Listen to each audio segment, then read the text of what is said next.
Maraming Kristiyano hindi kilala si Kristo. Ang kilala nila, mga teachings of the Pharisees, religious traditions, and the teachings of some prophets, some disciples. Pero konti ang nakakaunawa ng lubos sa kagustuhan ng Panginoon sa ating buhay. Kaya maraming tao, pag naging Kristiyano, akala nila wala na dapat fun. Puro pagtitiis, puro pagtitimpi, puro na lang pag-iisip sa buhay na walang hanggan sa kabila. At wala nang buhay dito. Pero ang centerpiece ng teaching ng Panginoon na ito, sabi niya, I came so that you will have life and have it in its fullest. At pag sinabing fullest, physical, mental, social, spiritual. Ito ang mga main parts of our lives. Are we having a full life? Or in fact, we are having less than a full life because we think that's what Jesus wants. Pero ang gusto ng Panginoon ay buhay na buong buo, buhay na buhay. At sabi niya, it is the thief that steals, kills, and destroys. Yung magnanakaw, yung masamang espiritu, yung diablo ang nagnanakaw ng saya, ng ginhawa, ng kaluguran ng buhay. And Jesus obviously came to give a full, abundant life. Dapat goal yun ng Kristiyano na sumusunod kay Kristo. To live a full, abundant life. And when we meet Him in the next life, we shall say, Lord, I really lived a good life. I lived a life that was full in accordance with your teaching and will. That is part of my worship to you. The will of God is for people to have a high quality life. Ang nakakapagtaka, sobrang ginaglamorize ng religion at hindi lang ng Christian religion. Most religions, sobrang ginaglamorize ang suffering. Ginaglamorize yung sobrang paggutom sa sarili, pagpapakasakit, pagtitiis, pag-abstain sa lahat ng mga masasarap at magaganda at enjoyable na bagay. In fact, to feel guilty for the pleasures of life. Pag gusto mong malaman kung anong kalooban ng Diyos para sa tao, titingnan mo lang kung paano niya dinesign ang katawan ng tao. Bakit pwede ka namang kumain ng walang lasa, binigyan ka pa ng taste buds? Para ma-enjoy mo pa ang lasa. Binigyan ka pa ng nerve ending sa yung skin para ma-enjoy mo yung init o lamig ng tubig, ng hangin, kinis ng sapin sa kama. Binigyan ka ng mata para makita mo ang mga kulay, mga hugis, ng tenga para makarinig ka ng iba't ibang mga tunog, iba't ibang mga musika. Tapos pag naging Kristiyano, ililimit mo lang ang sarili mo sa isang uri ng musika. Ililimit mo lang ang sarili mo sa isang uri ng pagkain, na isang diet, parang nadadaya yung tao. Pero yan ay turo lang ng relihiyon, hindi yan ang turo ni Jesus. What we should do is to put Christ back to Christianity. The Christ who likes us to have a full life. Now, how to improve the quality of your life? May mga dapat gawin ang tao, grade na natin ang mga sarili natin, kung paano natin ito ginagawa ngayon. High grade ba, low grade, so that we can do what must be done. Take care of your body. The quality of your life is determined largely by your health. Kahit gaano ka katalino, kadakila, kahit gaano katayo yung mga pangarap, at gaano karami ang pwede mong magawa sa buhay, pag nalobat na yung katawan mo, lobat na lahat. Goodbye pangarap, goodbye plano, goodbye everything pag yung katawan humiga na at hindi na makakilos. 1 Corinthians 6:19, you surely know that your body is a temple where the Holy Spirit lives. Kaya dapat alagaan, mahalin, bigyan ng sapat na nourishment, eat healthful food. You are what you eat. Pag nakaharap sa iyo ang pagkain, marami kang pwedeng pagpilian kung meron. Piliin mo yung healthful. Hindi yung masarap lang sa dila. Pero pag nalunok mo na at nasa sikmura mo na, laso na sa iyong kalusugan. Bakit mga diabetic sa matitikas ang ulo, ang kinakain pa rin sweets? Mga hypertensive people, ang kinakain pa rin taba, animal fats. Hindi mabait sa katawan. Pinipili dahil oras na pumasok na sa iyong sikmura, bahagi na siya ng iyong katawan, bahagi na ng iyong kalusugan, o magdadala sa'yo ng sakit. Kaya sila Shadrach, Meshach, Abednego at Daniel, nung pinapakain sila ng very rich king's food sa Babylon, nung sila'y nakulong doon, anong sabi sa Daniel 1:12? Sabi nila sa bantay, let us have only vegetables and water at mealtime. Hindi naman siguro laging vegetable and water lang ang healthful, pero yun lang ang choice nila. Otherwise, other than that, yung very rich foods na of the king. 1 Kings 19:7, nung ang propeta ay sobrang nanghina na, sa gutom, sa pagod, at gusto na niyang mamatay, nakatulog siya. Soon, the Lord's angel woke him again and said, get up and eat, or else you'll get too tired to travel. Depressed pala siya, gusto na niyang mamatay, gutom lang ang dahilan. Dahil nung kumain na siya, nabusog na, naiba na uli ang pananaw. Naglingkod na uli sa Diyos. Merong mga tinatamad na sa buhay, gusto nang mamatay, o tinatamad na sa ministry, gutom lang yan. Gutom ng katawan, o gutom ng emosyon, o gutom ng espiritu. Alam na naman natin ito lahat, no? Eat healthful foods, exercise, move your body, work. The Lord designed the body to move, kaya may mga joints, may mga ligaments, may muscles, may tissues. The body is always healthier when it is moving correctly.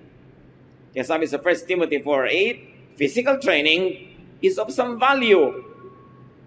May halaga ang pagkilos ng katawan, ang pagsasanay.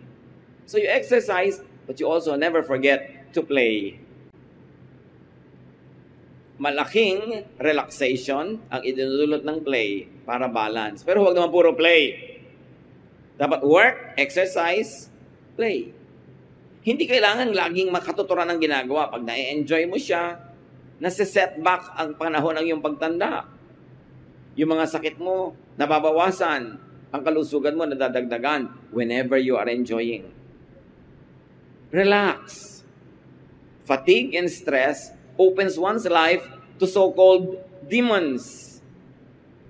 Pag ang tao sobrang fatigued, sobrang stressed sa trabaho, sa opisina, sa workplace, maraming naiisipang mga kung ano-anong mga hindi magagandang bagay na paglalaroan ng mga masasamang espiritu ang isip ng taong laging pagod, nadadaya, nade-depress, natuturoan ka maging magagalitin, mga nawawalan ka ng gana sa buhay, pagod lang pala. Si Haring Saul, sa sobrang stress ng buhay niya, sinabi, ginulo siya ng masasamang espiritu. Bumukas ang buhay niya para siya magulo ng masasamang espiritu. 1 Samuel 16:23, whenever the evil spirit from God bothered Saul, David would play his harp. Saul would relax and feel better, and the evil spirit would go away.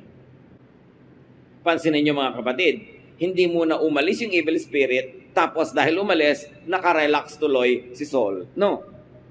Nandun yung evil spirit, pero nung siya'y nag-relax, nung bumuti ang pakiramdam, hindi natiis ng evil spirit, umalis. Kasi ayaw ng evil spirit makipisan sa taong relax, masaya, at payapa. Parang ipis, ayaw niyang pumunta sa kusinang malinis. Naiilang siya. So kung ikaw'y tahimik, payapa, relax, ayaw sa'yo ng evil spirit. Kasi mahirap kang dayain, mahirap kang galitin, mahirap kang takutin. Ba't siya magpapagod? E di ang pupuntahan na lang niya yung madaling inisin, galitin, paggawain ng masama, yung stressed. Kaya pag stressed ka, gutom, pagod, di ba ang daling uminit ng ulo? Ang dali mong humanap ng away. Ang dali mong mapasuong sa maraming mga gulo. Kaya dapat ang tao marunong mag-relax. Remember ha, balance. Yung iba no, wala nang ginawa kundi mag-relax. Masama rin yun. Improve the quality of your life. Nourish your mind. Payamanin ang isip, patalinuhin. Dagdagan ng alam. Luke 2:52, Jesus grew in wisdom. Pati siya nag-grow sa wisdom. Hindi niya nandun agad lahat yung wisdom. Dumating sa tamang panahon. At tayo din dapat we must grow in wisdom. Ang pananaw mo patuloy na nag-i-improve, tumataas, naiiba. What you don't know could subtract from your happiness. What you don't know could in fact hurt you. So dapat alam mo ang dapat malaman. Now, how else do you nourish your mind? You detoxify your mind from negative thoughts. Kung may maruming pagkain at panis sa pagkain sa loob ng refrigerator, itinatapon mo yon. Hindi yun dapat nasa loob. Kung may nabubulok na bagay sa kusina mo, itatapon mo yon. Hindi dapat nandun. May maruming bagay sa iyong higaan, aalisin mo yun doon. Ano ang dapat mong gawin sa maruruming isipin na nasa iyong utak? Dapat palayasin. Kuminsan yung utak natin tahanan ng napakaraming impakto. Nginangat-ngat yung utak mo, tinatadyakan, kinukurot, sinasaksak. Ephesians 4:31. Get rid of all bitterness, rage, and anger, brawling and slander, along with every form of malice. Sabi niya, paalisin nyo sa utak nyo yung mga, kung ano-anong mga negative thoughts, galit, puot, yung pait ng buhay na ang tagal lang nangyari, ayaw pang limutin, inaalagaan mo pa yung thought ng pait na yon. Paninirang puri, pakikipag-away, malisya, alisin mo lahat yan. Dahil bago mo yan magamit na manakit ng iba, ikaw ang unang nasasaktan. Kung hindi ka banal para magpatawad, magpatawad ka dahil matalino ka. Dahil alam mo na ikaw ang unang nasisira ng galit. So detoxify your mind from anger, from fear. Maraming takot na sumisira sa ating diskarte. Hindi mo pa naman alam, takot ka na. 1 John 4:18, there is no fear in love, but perfect love drives out fear. Our love of God, love for fellow men, love for life, love for knowledge, love for truth, will drive away many fears. Detoxify your mind from jealousy. Merong reasonable jealousy at merong unreasonable. Dapat ma-differentiate nyo yan, mga kapatid. Yung asawa mo may nakakalong na iba, reasonable naman na maging jealous ka. Pero meron lang siyang katrabaho, meron siyang kasama sa isang project, wala ka namang pruweba na merong nagaganap, nagsiselos ka na, unreasonable na yon. At alam niya ng mga seloso at selosa, nakakasira talaga ng pagkatao ang selos. Nang aaway ka ng wala sa lugar, sumusugod ka ng mali. Maraming nakakahiyang bagay na ginagawa ang tao nagsiselos. And also especially, rid your mind of envy. Because envy leads to many evil practices and heaviness of heart. Sabi nga sa Bible, out of envy, many people try to achieve. Not because they want to achieve, but they only want to outdo their neighbor. And where there is envy, there is every kind of evil practice. Pinakamasamang maramdaman, inggit. Ang kasunod, selos. Pag merong kanyan, maaga kang mamamatay. O buhay ka man, hindi ba lusog ang katawan mo? Hindi masaya ang iyong buhay. Detoxify your mind from pride. Pagka proud ka, you're afraid. Because gusto mo ma-maintain yung pride mo. Natatakot kang matalo, natatakot kang madaig, maungusan, natatakot kang makita ang iyong kahinaan dahil hindi ka na magiging proud. Malaking amo yung pride. The less pride you have, the more free you are. Kaya ang taong proud, hirap na hirap i-maintain yung kanyang kalagayan para siya manatiling proud. 1 John 2:16, the pride of life comes not from the Father, but from the world. So alamin natin, hindi yan galing sa Panginoon. Bakit mo entertainin sa iyong buhay? How else do you nourish your mind? Be optimistic. Be positive. Napipili naman You can be negative, but you can also be positive. Why choose to be miserable? Why choose to be negative? Why choose to be kontrabida? Romans 8:28, we know that God is always at work for the good of people, of everyone who loves Him. So meron kang isang pangarap na hindi natuloy. Meron kang gustong nabigo. Meron kang hinahangad na hindi naging sayo. Pag nagtitiwala ka sa Diyos, i-quote mo ang Romans 8:28. I don't understand it. I don't even agree with it. But because I love God, then what is happening in my life was allowed by God for my own good.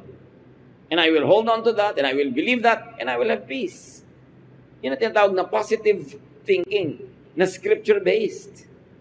Kasi sinabi, kung mahal mo ng Diyos, lahat ng papayagan niya maganap sa iyo, yun ang ikakabuti mo. Kahit hindi mo naiintindihan agad. Kahit yung kabaligtaran, ang gusto mo sanang mangyari. Pero dahil mahal mo ang Diyos, hindi niya papayagan na yung hindi best ang mangyari sa iyo. Yung palang gusto mo, hindi yun ang best. Hindi mo lang alam. So we have already said, rest and relax. That's very important.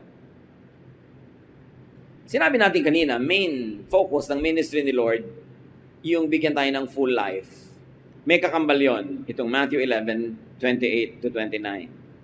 If you are tired from carrying heavy burdens, come to me, and I will give you rest.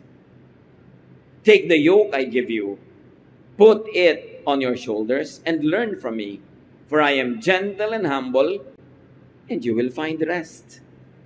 So you see, again, Jesus goes back to a full life, a restful life. Pag i-define natin, ano ba talaga ang ministry ni Jesus? Liban sa iligtas tayo sa kabilang buhay. Iyon ay bigyan tayo ng masagana, tahimik, payapa, at relaxed na buhay dito sa lupa. Yun ang ministry niya. This is the ministry of Jesus. This must be the ministry of Christians. But if you will behave like the Pharisees, how can anyone relax? Pag lagi ka nagja-judge, lagi ka nakabantay sa kasalanan ng iba, usig ka ng usig, bungkal ka ng bungkal ng mga itinatago ng tao, who can relax? They cannot and you cannot. Therefore, hindi work ni Jesus yan. Dapat restful. Ang behavior natin yung nagbibigay sa atin ng maximum rest and also to people who are near us. Hindi nakakapagod kang kasama. Nakakailang kang kasama kasi sakal ang kasama mo, hirap na hirap, performing because you're expecting perfection. How can you relax when you're trying to be perfect? How can you relax when people are forced to be like perfect in your presence? Kaya dapat ang tao marunong mag-control ng kanyang mga sariling kilos para hindi lang siya, pati kapwa niya, rested. According to scientific findings, your body cells obey your brain. Kaya yung brain mo, pag determined siya na sabihin, nagagaling ako, sumusunod yung cells. At yun ang tinatawag natin in a spiritualized tempo na faith. Faith heals. When you have faith, you believe in it. That's the content of your brain. Your cells will obey. Kaya yung brain mo, pag sabing, I am relaxed, I'm going to relax, sumusunod yung katawan. Subukan mong biglang nervyusin, naninigas ang muscles mo, tumataas ang blood pressure mo, sumusunod din yung cells. Sumusunod at cellular level ang katawan mo sa mga nararamdaman ng iyong emosyon. So kung gusto mo na mabuti ang kalagayan ng katawan mo at cellular level, begin with your thoughts. Because it begins there. You say, don't matter what happens, I will be relaxed. Uuwi ako sa bahay, anong ine-expect kong gulo ng bahay, anong ine-expect ko na hindi nasunod na instruction ko ng kasambahay, anong ine-expect ko na aabutan ko, basta I'm deciding even before I get home, nothing will move me. When you decide that way, magalit ka man ng anumang nakakagulat, konti lang, hindi sobra. That's why you always decide beforehand how you would react to a situation. Ano man ang reaction ko ngayon na submission ng mga grades sa mga bata, hindi gagraduate ang anak ko dahil may bagsak, I will decide on how I will react. So that when that happens, yung katawan mo, susunod na lang. May plano ka dapat. It all begins with the thought. Kaya ang sabi sa Romans, be changed by the renewing of your mind. It begins there. Think beautiful, positive, healing thoughts. Hindi yung pastor, tito, sabi ng mga Facebook pamangkin ko, lagi po ako nananaginip ng mga kung ano-anong mga nakakatakot. Bakit po kaya? Simple lang yan. Yan ang iniisip mo habang gising ka. Nagre-reply lang pag nakatulog ka.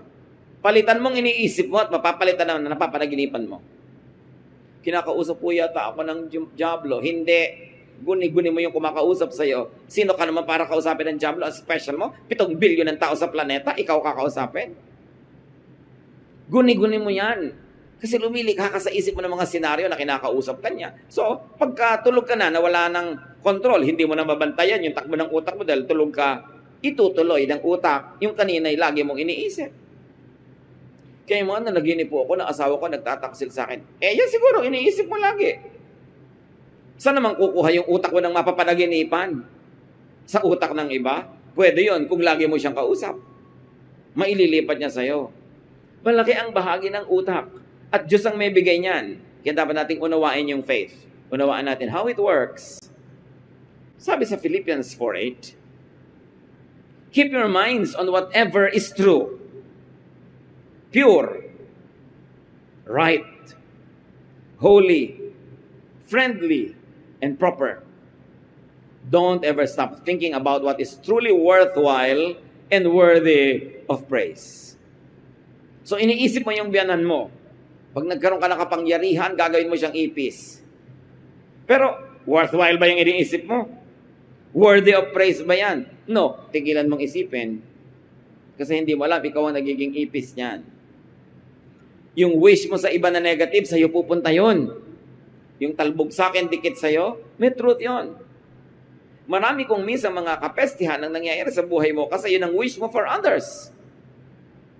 Kasi yung wish mo, matutupad yon. Kasi iniisip ng utak mo. May isang hiwaga na hanggang ngayon hindi pa maarok ng mga scientists. Bakit nga ba natutupad ang iniisip ng tao? At kahit sa mga ancient myths, ancient legends, may mga ganyan. Yung may lalabas na genie sa bote, sabi ng genie, your wish is my desire. Is my command. So magwi-wish ka, matutupad. Merong if you wish upon a star, nagwi-wish ka sa star. Nagwi-wish ka sa bulalakaw. Diba? Nagwi-wish ka kung saan-saan, sa wishing well. Bakit umuso yung mga yan? Sa palagay nyo, walang basihan? Kasi nahalata ng mga tao over time, nakolekta ang knowledge ng mga tao from generation to generation, na pag-wish ka nga ng wish, natutupad. Because there is power in prayer. And a wish is really a prayer. Kaya bantayan nyo rin kung ano wini-wish nyo, kung ano pinagpe-pray nyo, dahil baka matupad. Paano kung hindi ka pala handa sa magiging bunga ng pagkakatupad nun? Kaya sabi ng Philippians 4:8, kung ano lang ang totoo, kung ano lang ang dalisay at puro, kung ano lang ang tama, banal, mabait, karapat-dapat, yun lang ang isipin mo. Para yun ang maghari sa buhay mo. Sabi ng James 4:7, resist the devil and he will flee from you.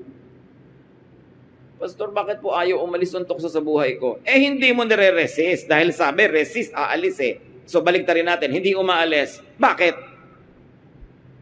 Kasi welcome na welcome sa'yo. Kahit ano pong gawin ko, hindi ako mapanatag. Ikaw ang gumugulo sa sarili mo. Kasi pag niresist mo yan, aalis yan Sinabi bang fight the devil? No. Sinabi bang makipagbuno ka, makipagboxing ka, karatihin mo ang devil? No. Sabi lang resist. Sabihin mo lang no. Aalis. The power of the will. Bakit may power ang will ng tao? Because we were created in God's image. There's a slice of God in us. We are not the divine, but we were created in His image. The Spirit of God lives in us. Our body is the temple of the Spirit. So you think you're powerless? You are empowered. So isipin mo kung saan mo gagamitin yung power na yun. Dahil pag ginamit mo yun sa negative, kahit matupad doon sa taong gusto mong padalhan ng curse, bumabalik din sa'yo. Because what you give is what you get. What you plant is what you harvest. Mahirap ba naman yung arithmetic niyan? Kaya sabi sa Bible, what you wish that would happen to you, wish that it would happen to people. Kaya mga tao laging masama ang iniisip sa kapwa, laging may mga nag-iisip ng masama. Sari-sari ang nagiging sakit. Sari-sari ang mga dilubyo dumadating sa buhay na hindi nila maipaliwanag. Kahit ang mga doktor, hindi na maintindihan kung saan kumukuha ng sakit itong taong ito. Kasi hindi lang naman tao body. Meron tayong spirit, meron tayong soul. And the sickness of the spirit, the sickness of the soul, also reflects in the body. Kaya mahalaga, inaalagaan yung isip. Resist the devil. And the devil is not always yung may sungay at may paligpik at may mga buntot na yan. Kundi, evil thoughts, bad thoughts, unpleasant thoughts, evil din yan. Jealousy, bitterness, anger, envy, lahat yan, demonic. Hindi laging yung demon na sinasabi, espiritu. Meron na, symbolic lang yung paggamit ng word. So, improve the quality of life. Satisfy your needs. Hindi na dadaan sa denial. Kung hindi ka talaga satisfied, dapat gumawa ka ng paraan para masatisfy. Produce what you need. Deserve what you desire. And produce more than you need. Merong minimum amount of material supply para ang tao sumaya. Hindi mo pwede sabihin, napaka-spiritual mo, kahit zero food, masaya ka. It cannot happen. Napaka-spiritual mo, kahit wala ka na kaibigan, kahit isa, basta Diyos ang kaibigan mo, masaya ka. No, it's a lie. Laging merong minimum requirement on the physical level. Kaya kailangan marunong ka magtrabaho. Kailangan mo ng pera, magtrabaho ka. Gusto ba ng maraming gastusan? Mag-produce ka ng mas maraming panggastos. Kasama yon sa pag-improve ng quality of life. Kaya makikita nyo sa mga developed countries, sa mga rich economies, mas mataas sobra ang quality of life ng mga tao. Public life. Sa hardworking and very productive Japan, pati mga toilet seats, heated pag winter. Quality of life. Hindi yung walang toilet dahil walang pera.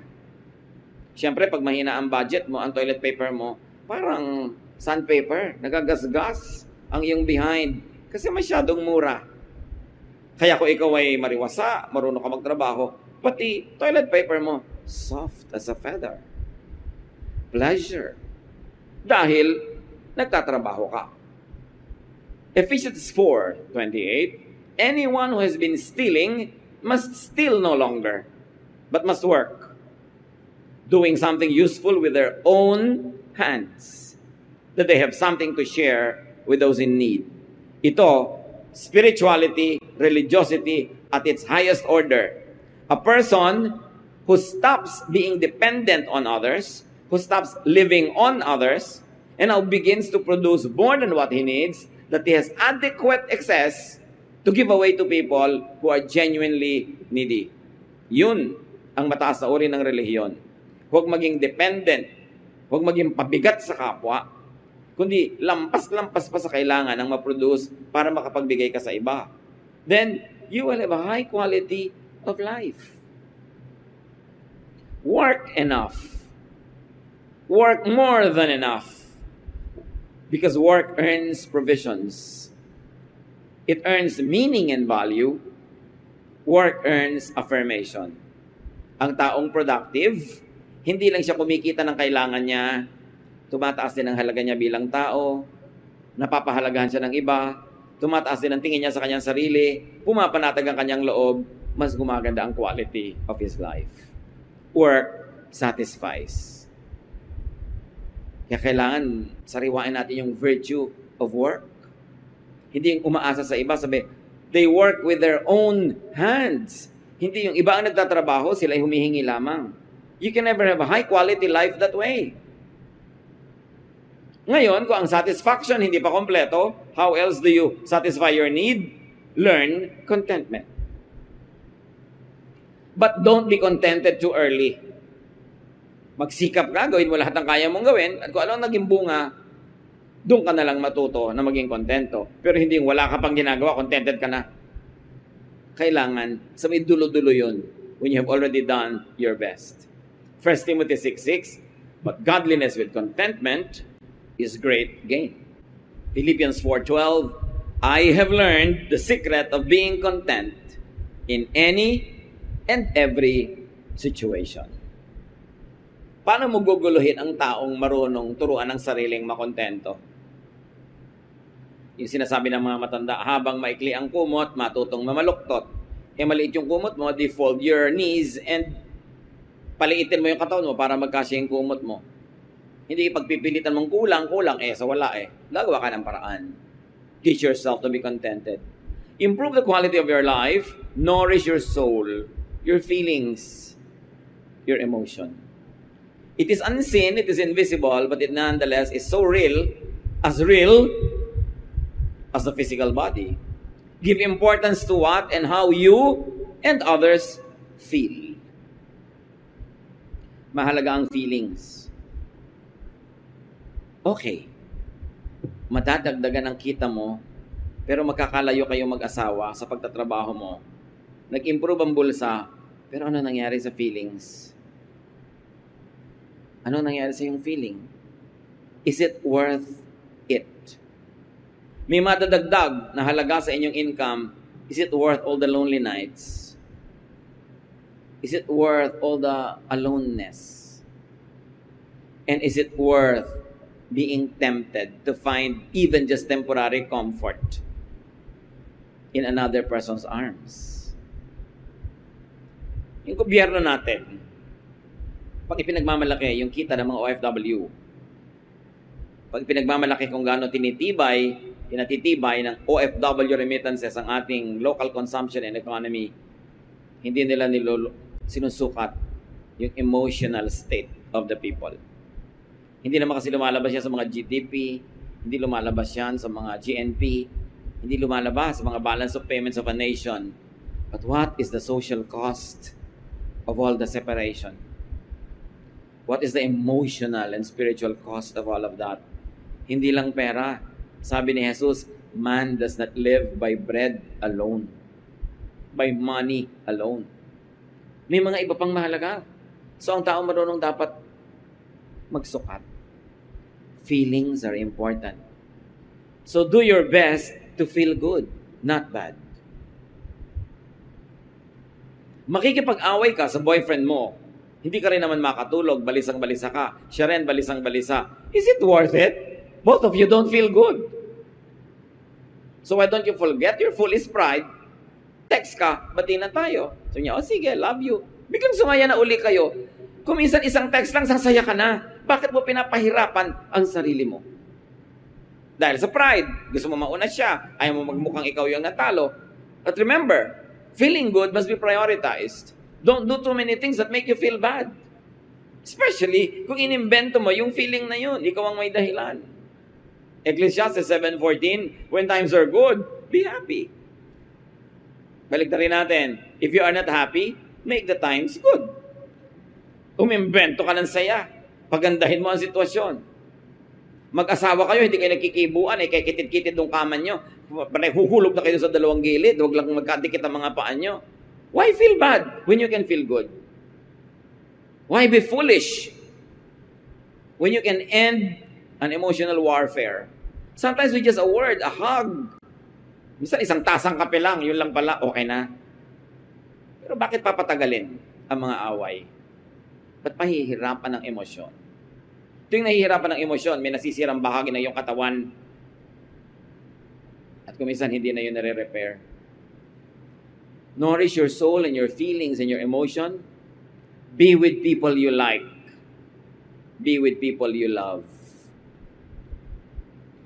May magtatanong sa akin, Tito, ang taas-taas po ng sweldo ko dito sa office ko, pero impyerno, everyday impyerno. Sumasakit na ang tiyan ko, sumasakit ang ulo ko, nagkaka-migraine ako lahat na, pero ang laki-laki po ng kita. So, computein mo. May halaga din ang iyong emosyon. Lagyan mo yan ng presyo. So, tingnan mo, baka lugi ka pa sa bottom line. Pag sinubtract mo yung kalugihan mo emotionally, dapat ang tao masaya. At hanggat kaya mo, sumama ka, kasamahin mo sa'yo yung taong gusto mo. Kaya mahalaga ang tao, economically independent, na meron kang pera, meron kang kapangyarihan, napipili mo ang kasama mo. Nai-improve ang quality of life pag productive ka. Kasi hanggang doon, napipili mo yung teammate, napipili mo yung ayaw mo dyan, yung gusto mo. Ecclesiastes 9:9, enjoy life with your wife or whoever. Maybe your friend, maybe your mother, whom you love all the days of this meaningless life that God has given you under the sun, all your meaningless days. For this is your lot in life and in your toilsome labor under the sun. Sabi, ang tanging share mo sa buhay na ito na napakaraming hirap, maraming balakid, maraming problema, is to enjoy life with someone you love. Tapos yung someone you love pa, yung pinaka-love mo, 30 years na kayo hindi magkasama dahil sa paghihiwalay para kumita ng pera. Naghihiwa-hiwalay ang mga pamilya. Is it worth it? Ano ba yung pangarap mo? Hindi na ba pwedeng matupad dyan na magkasama kayo? Kailangan ba talaga maghiwalay pa? Yung pangungulila, yung lungkot, yung pag-aalala, is it worth all the benefits of whatever people would like to get far away from the people they love? Be with people you love. Be with people you agree with. Be with people who agree with you. Piliin nyo yun. Meron po kaming kabarkada, laging nakakontra. Ano pong gagawin ko? Tanggalin mo sa listahan ng barkada nyo. Hayaan mo markada siya sa kamukha niya yung ugali na hindi niya kukontrahin. Kaya kanya kinukontra, magkaiba kayo na ugali. Ba't magpipilit kayo magsama? Sabi sa Amos 3:3, do two walk together unless they have agreed to do so? The answer is no. Two people don't walk together when they don't agree with each other. It's as simple as that. Kaya, Tito, ano pong dapat kong hanapin na quality bago ko pakasalan yung boyfriend ko? Lagi siya dapat agree sa'yo, pamangkin. Pag lagi kanya kinukontra, huwag siya pakasalan. All your life, kontrahan. Diba? Love na love ko po. Di ikaw mag-agree sa kanya. Kaya mo. Opo, kasi ang ganda ng muscle niya. O pues, mag-agree ka lagi. Maganda naman pala yung bicep. Pero huwag kang pakasal, tapos kukontra ka ng kukontra. Impernong buhay yun. Paano po kung asawa ko na hindi ko na mapalitan? Pues, ang palitan mo na lang yung ugali mo. Mag-agree ka na lang para tahimik. Pero hindi pwede, tandaan nyo ito, hindi pwede na ipagpipilit nyo magsama tapos magkukontrahan kayo everyday. Impyerno yon. Hintayin nyo na lang mamatay kayo bago kayo pumunta sa impyerno. Hindi yung buhay pa kayo, nadula kayo. Ba't ka i-invento ng gulo sa buhay mo? May kaibigan ka, laging kumukontra, edi magpalit ka ng kaibigan. Pero hindi kasi yung relationship namin, very mutually rewarding. Pues, matuto kayo mag-agree with each other. But remember, hindi pwede na nandyan, pero kontrahan kayo ng kontrahan. Sisirain nyo ang isa't isa. Laugh a lot. It's free medicine. At napatunayan na ng maraming researches, marami talaga napapagaling ng mga sakit ang katatawa. Huwag lang sobra. Dahil baka sa ibang ospital ka madala, sa Mandaluyong. Diba? Pero, kailangan ang tao marunong tumawa. Proverbs 17:22, if you are cheerful, you feel good. So it's good to be cheerful. What if you don't? What if you're not cheerful, you don't feel good? Then be cheerful. Remember this, you cannot always be happy, but you can always be cheerful. Hindi naman lahat ng nangyayari sa buhay nakakatuwa, di ba? Pero mapipili mo yung cheerful response kesa doon sa bitter response. Hindi mo naman mapapalitan. Useless na labanan mo pa, tanggapin mo na lang. You've got to enjoy life. That's what Jesus wants you to have. Enjoyment. Sabi ni Solomon na hindi naman aksidenteng pinakamatalino ng tao sa balat ng lupa.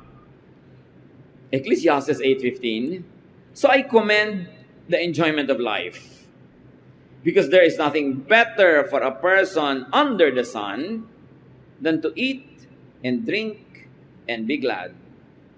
Then joy will accompany them in their toil all the days of the life God has given them under the sun.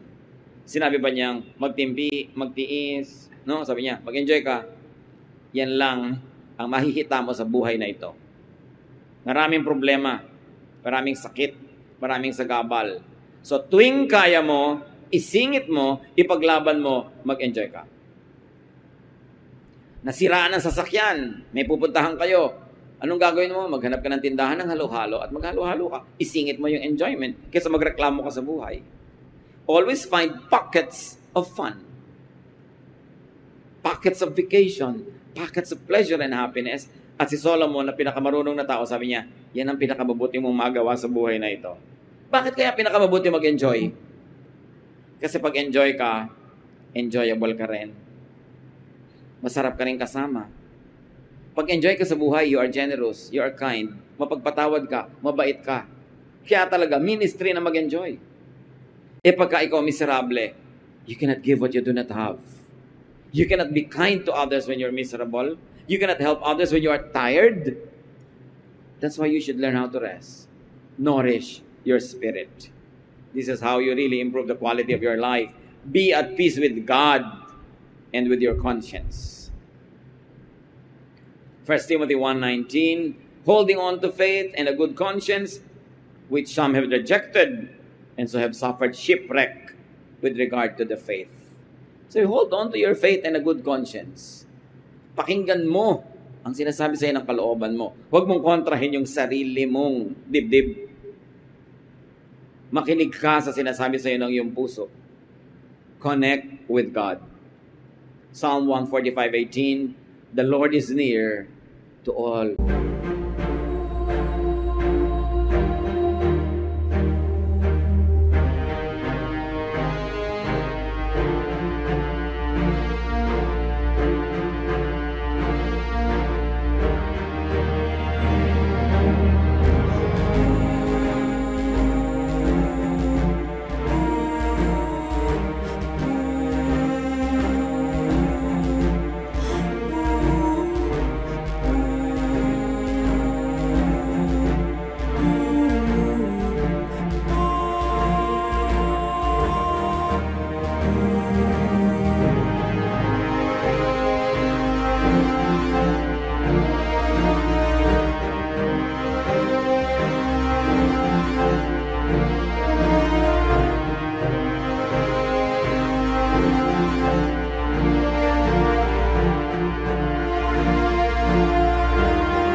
Who call Him. Tito, bakit po parang ang layo sa akin ng Diyos? Anak, Psalm 145:18, the Lord is near to those who call Him. So mukha siyang far, you are not calling. Tito, tawag po ka lang tawag. Baka mechanical lang. Superficial lang. Pero kung taos puso, tumatawag ka, mararamdaman mo nandun ng Diyos. So hindi siya lumalayo. Ang problema mo, hindi ka tumatawag ng galing sa puso. Do good. Ephesians 2:10, for we are God's handiwork, created in Christ Jesus to do good works, which God prepared in advance for us to do.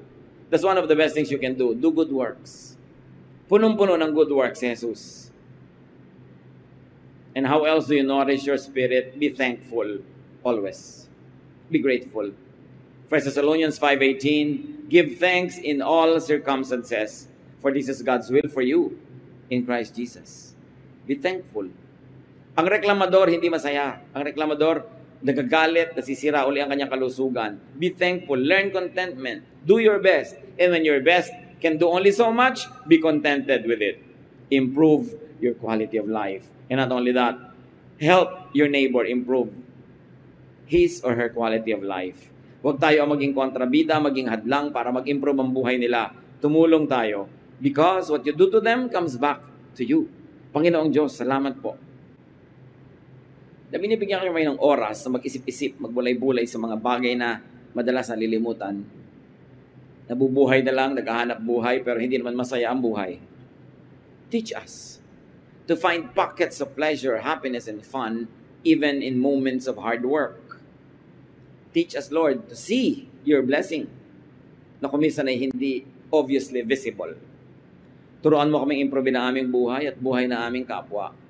Dahil ang buhay na ito ay pahiram mo, ang buhay na ito ay gusto mong maging masaya, mapayapa, mariwasa, maunlad.